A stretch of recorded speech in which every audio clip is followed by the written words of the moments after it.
پھر رسول اکرم صلی اللہ علیہ وسلم نے فرمایا میری بیٹی آدمیوں میں حور ہے، اس کو حیض نفاس نہیں آتا، اس کا نام فاطمہ اس لیے ہے کہ اللہ نے اس کو جہنم سے بری کر دیا، جہنم سے اس کو آزاد کر دیا۔ حضرات محترم، نیز اللہ رب العزت نے حضرت مریم کو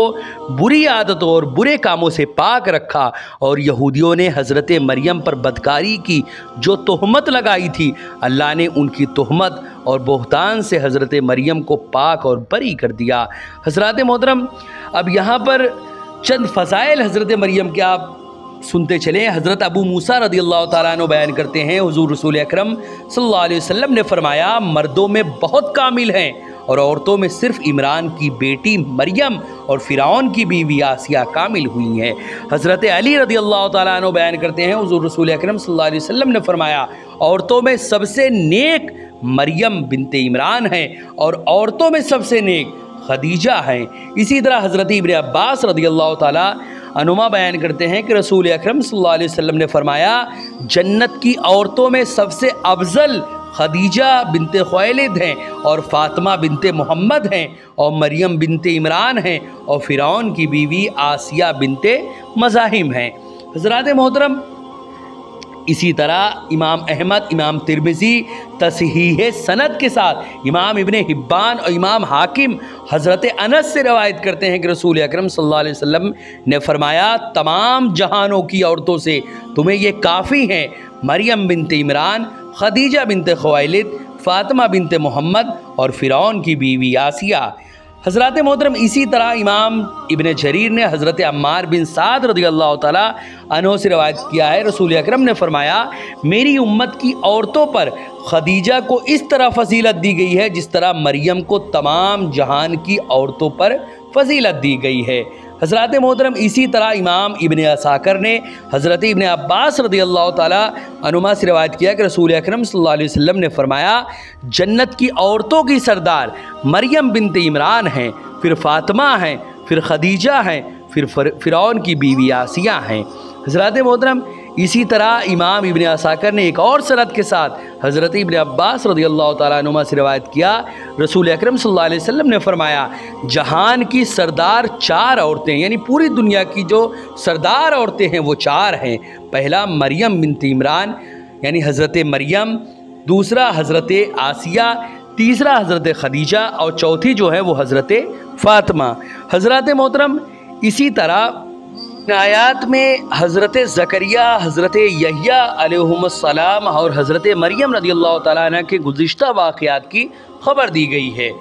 اور یہ غیب کی وہ خبریں ہیں جن پر از خود مطلع، یعنی آپ از خود مطلع تھے، نہ آپ کی قوم کا کوئی فرد اس سے مطلع تھا۔ آپ نے مکتب میں جا کر کسی سے ان کے متعلق کچھ سنا تھا، نہ کسی کتاب میں پڑھا تھا، اور نہ ہی آپ ان کے زمانے میں موجود تھے، آپ نے ان کے واقعات کا مشاہدہ کر لیا۔ حضرات محترم، یہاں پر یہ جو باتیں میں بیان کر رہا ہوں یہ حضور صلی اللہ علیہ وسلم کے غیب کے بارے میں ہے۔ جو لوگ حضور صلی اللہ علیہ وسلم کے غیب پر اعتراض کرتے ہیں وہ یہ سمجھ لیں کہ ان تمام باتوں کا حضور صلی اللہ علیہ وسلم کو کہیں سے آپ نے نہ پڑھا تھا نہ کچھ تھا۔ خلاصہ یہ کہ کسی چیز کے علم کا ذریعہ اس چیز کا مشاہدہ کرنا ہے، یا اس چیز کے متعلق پڑھنا ہے، یا اس کے متعلق کسی سے کچھ سننا ہے، اور یہ تینوں ذرائع منتفی تھے، تو ثابت ہو گیا کہ آپ نے ان گزشتہ واقعات کی جو صحیح خبریں بیان کی ہیں ان کے علم کا ذریعہ صرف اللہ تعالیٰ کی نازل کردہ وحی تھی، اور غیب کی یہ خبریں اللہ سے پتہ چلی، اور اللہ نے حضرت جبرائیل کے ذریعے وحی نازل کر کے آپ کو ان واقعات سے باخبر کیا، اور آپ پر وحی نازل کرنے کا ثبوت آپ کی نبوت کا ثبوت ہے۔ سو مشرکین اور اہل کتاب جتنے بھی دونوں کے نزدیک آپ کی نبوت ثابت ہو گئی، کیونکہ آپ کے بیان کردہ واقعات ان کی کتابوں میں لکھے ہوئے واقعات کے مطابق تھے۔ اللہ نے حضرت نوح علیہ السلام اور ان کی قوم کے واقعات اور حالات سے بھی آپ کو وحی سے مطلع فرما دیا، اور یہ تمام واقعات اہل کتاب کی کتابوں میں مذکور تھے۔ اور محمد عربی صلی اللہ علیہ وسلم ایک امی تھے، آپ نے کسی انسان سے پڑھے یا سنے بغیر یہ تمام واقعات بیان فرمائے، یہ بھی آپ پر وحی نازل ہونے اور آپ کی نبوت کا ثبوت ہے۔ حضرات محترم، اسی طرح اللہ نے حضرت موسیٰ کے واقعات سے آپ کو مطلع فرما دیا۔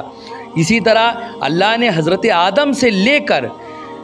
حضرت عیسیٰ تک تمام نبیوں کے احوال سے آپ کو مطلع فرمایا، اور یہ اطلاع صرف وحی کے ذریعے ہو سکتی ہے، اور وحی کا ثبوت آپ کی نبوت کا ثبوت ہے۔ نیز ان آیات میں یہ بھی تصریح ہے کہ اللہ تعالیٰ نے وحی کے ذریعے آپ کو علم غیب عطا فرمایا۔ حضرات محترم، ہم نے